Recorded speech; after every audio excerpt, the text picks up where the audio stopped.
दोस्तों, Donald Trump के उस बयान ने पूरी दुनिया में हलचल मचा दी जब उन्होंने कहा, फाइनली मैंने इंडिया को एक्सपोज कर दिया।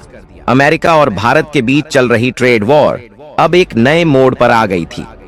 ट्रंप का दावा था कि उन्होंने भारत की टैरिफ पॉलिसी की असली सच्चाई दुनिया को दिखा दी है, लेकिन क्या वाकई ऐसा हुआ या फिर यह सिर्फ राजनीति का एक और खेल था? इस कहानी के पीछे की हकीकत कहीं ज्यादा चौंकाने वाली थी। भारत और अमेरिका के बीच जब म्यूचुअल ट्रेड एग्रीमेंट पर बातचीत हो रही थी, तब सब कुछ सही दिशा में जा रहा था। भारत ने यहां तक कह दिया था कि वह टैरिफ कम करने को तैयार है। इसी बीच भारत के commerce minister Piyush Goyal America गए, जहां आगे की बातचीत होनी थी, लेकिन फिर अचानक सब बदल गया। डोनाल्ड ट्रंप ने मीडिया में बयान दिया कि वह भारत पर रेसिप्रोकल टैरिफ लगाने वाले हैं। पहले बातचीत में कुछ और, फिर प्रेस में जाकर कुछ और। ये क्या खेल था? भारत इस चाल को समझ चुका था, लेकिन कहानी यहीं खत्म नहीं होती। अमेरिका सिर्फ टैरिफ की बात नहीं कर रहा था, वह चाहता था कि भारत उसके डिफेंस प्रोडक्ट खरीदे, खासकर वह फाइटर जेट जो अमेरिका किसी भी हाल में भारत को बेचना चाहता था। लेकिन भारत ने भी चालाकी से जवाब दिया। भारतीय वायुसेना के एयर चीफ ने खुलकर कहा, हम कोई आइसक्रीम खरीदने नहीं जा रहे कि बस दिखने में अच्छा लगा और उठा लिया।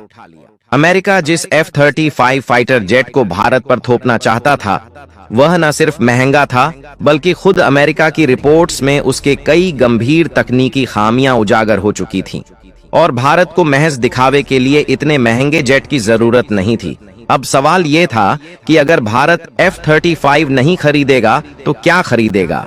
क्या अमेरिका का दबाव भारत को झुका देगा? जवाब चौंकाने वाला था। भारत के पास एक ऐसा ऑप्शन था जो F-35 को हर मायने में मात दे सकता था। Sukhoi 57 speed endurance combat capacity, हर चीज में यह अमेरिकी जेट से आगे था। और सबसे बड़ी बात, कीमत। जहां F-35 की कीमत लगभग $80 मिलियन थी, वहीं सुखोई 57 इससे आधे दाम में आ सकता था। अब फैसला भारत के हाथ में था। ट्रंप के बयान ने इस पूरे मामले को तूल दिया था, लेकिन असल में उन्होंने खुद को ही एक्सपोज कर दिया था। भारत ने अमेरिका के ट्रेड वॉर का जवाब अपने अंदाज में दिया। टैरिफ का मुद्दा अपनी जगह, लेकिन डिफेंस सेक्टर में अमेरिका पर निर्भरता खत्म। भारत ने दिखा दिया कि वह न सिर्फ अपनी शर्तों पर ट्रेड करेगा, बल्कि अपने सुरक्षा मामलों में भी पूरी तरह स्वतंत्र रहेगा। तो अब सवाल यह है, क्या अमेरिका भारत के इस जवाब को बर्दाश्त कर पाएगा? क्या ट्रेड वॉर और ज्यादा गहरा जाएगा, या फिर यह एक ऐसी रणनीति है जिससे भारत अपने डिफेंस सेक्टर को और मजबूत करेगा? जवाब तो आने वाले समय में मिलेगा, लेकिन इतना तय है कि यह लड़ाई अब सिर्फ ट्रेड वॉर नहीं रही, अब यह सुपर पावर गेम बन चुकी है। अमेरिका और भारत के बीच चल रहे इस खेल को सिर्फ ट्रेड वॉर कहना गलत होगा, क्योंकि यह अब सिर्फ टैरिफ और डिफेंस डील तक सीमित नहीं रहा। असल लड़ाई कुछ और है। सुपर पावर की पोजीशनिंग अमेरिका चाहता है कि भारत उसकी बनाई गई गाइडलाइंस पर चले, लेकिन भारत अब पहले जैसा नहीं रहा। यह नया भारत है जो अपने फैसले खुद लेता है और अपने फायदों को सबसे पहले रखता है। इस पूरे घटनाक्रम में एक बहुत दिलचस्प चीज हो रही है। भारत का धीरे धीरे अमेरिका से दूर और दूसरी महाशक्तियों के करीब जाना। रूस तो भारत का पारंपरिक दोस्त है ही, लेकिन अब भारत फ्रांस और इजराइल के साथ अपने डिफेंस सेक्टर को मजबूत कर रहा है। अमेरिका अगर भारत पर ज्यादा दबाव बनाएगा तो भारत अपने विकल्पों को और भी तेजी से एक्सप्लोर करेगा। सुखोई 57 जैसी डील सिर्फ शुरुआत हो सकती है। आगे चलकर भारत खुद अपने फाइटर जेट्स और डिफेंस सिस्टम बनाने पर ज्यादा फोकस करेगा, जिससे वह किसी देश पर निर्भर ना रहे। एक और बड़ा बदलाव देखने को मिल सकता है, डॉलर पर निर्भरता खत्म करने की कोशिश। भारत, चीन और रूस जैसे देश अब अपनी करेंसी में ट्रेड करने के बारे में सोच रहे हैं। अगर ऐसा हुआ तो अमेरिका की सबसे बड़ी ताकत डॉलर धीरे धीरे कमजोर हो सकती है। यही वजह है कि अमेरिका चाहता है कि भारत उसकी शर्तों पर चले, लेकिन भारत अब बहुत सोच समझकर हर चाल चल रहा है। सबसे बड़ा सवाल यह है कि इस टकराव का भविष्य क्या होगा। अगर अमेरिका भारत के खिलाफ ज्यादा कड़े फैसले लेता है, तो भारत भी अपने इकोनॉमिक और डिफेंस स्ट्रेटजी में बड़ा बदलाव ला सकता है। हो सकता है कि भारत अपनी कंपनियों को अमेरिका से कम ट्रेड करने के लिए प्रेरित करें और चीन या यूरोप जैसे बाजारों की तरफ ज्यादा ध्यान दे। वहीं अगर अमेरिका समझदारी से भारत के साथ बैलेंस बनाकर चलता है तो दोनों देशों का रिश्ता मजबूत बना रहेगा। अमेरिका को अब भारत को पुराने नजरिए से देखने की गलती नहीं करनी चाहिए। यह वही भारत है जिसने दुनिया की सबसे तेज बढ़ती हुई अर्थव्यवस्था बनकर सभी को चौंका दिया है।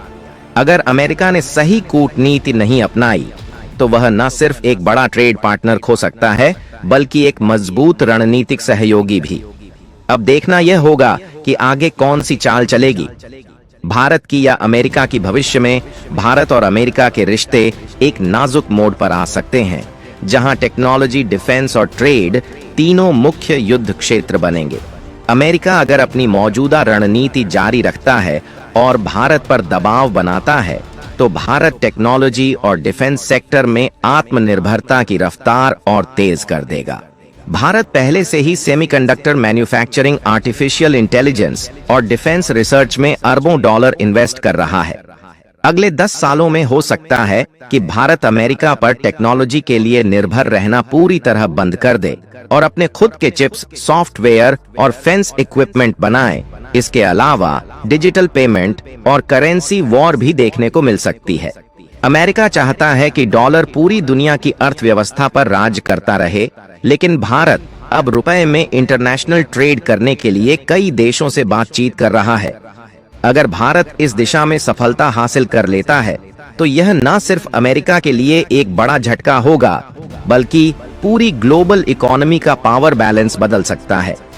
भारत और रूस पहले ही रुपए रूबल में ट्रेड कर रहे हैं और अगर यूरोप, मिडिल ईस्ट या एशियाई देश इस मॉडल को अपनाते हैं तो डॉलर की बादशाहत कमजोर हो सकती है। डिफेंस सेक्टर में भारत जल्द ही अमेरिका से हथियार खरीदने के बजाय खुद के hypersonic missile, 5th generation fighter jets और अत्याधुनिक ड्रोन बना सकता है। अभी भारत अमेरिका से पीछे है, यूरोप पर कुछ हद तक निर्भर है, लेकिन आने वाले समय में भारत खुद एक डिफेंस एक्सपोर्टर बन सकता है। अगर भारत अपने खुद के हाईटेक हथियार विकसित कर लेता है तो यह अमेरिका और यूरोप के डिफेंस मार्केट में बड़ी हलचल मचा सकता है। टेक्नोलॉजी कंपनियों के लिए भी भविष्य चुनौतीपूर्ण रहेगा। अगर अमेरिका भारत पर ज्यादा पाबंदियां लगाता है तो भारत अपनी स्वदेशी टेक कंपनियों को प्रमोट करने के लिए मजबूर हो सकता है। मेटा और माइक्रोसॉफ्ट जैसे कंपनियों को भारतीय मार्केट में नए नियमों का सामना करना पड़ सकता है। भारत पहले ही डेटा लोकलाइजेशन पर जोर दे रहा है और अगर अमेरिका ने ज्यादा दबाव डाला तो भारत अपने इंटरनेट इकोसिस्टम को और ज्यादा इंडिपेंडेंट बना सकता है। दोस्तों, इस पर आपका क्या विचार है? अपनी राय कमेंट में जरूर बताइए।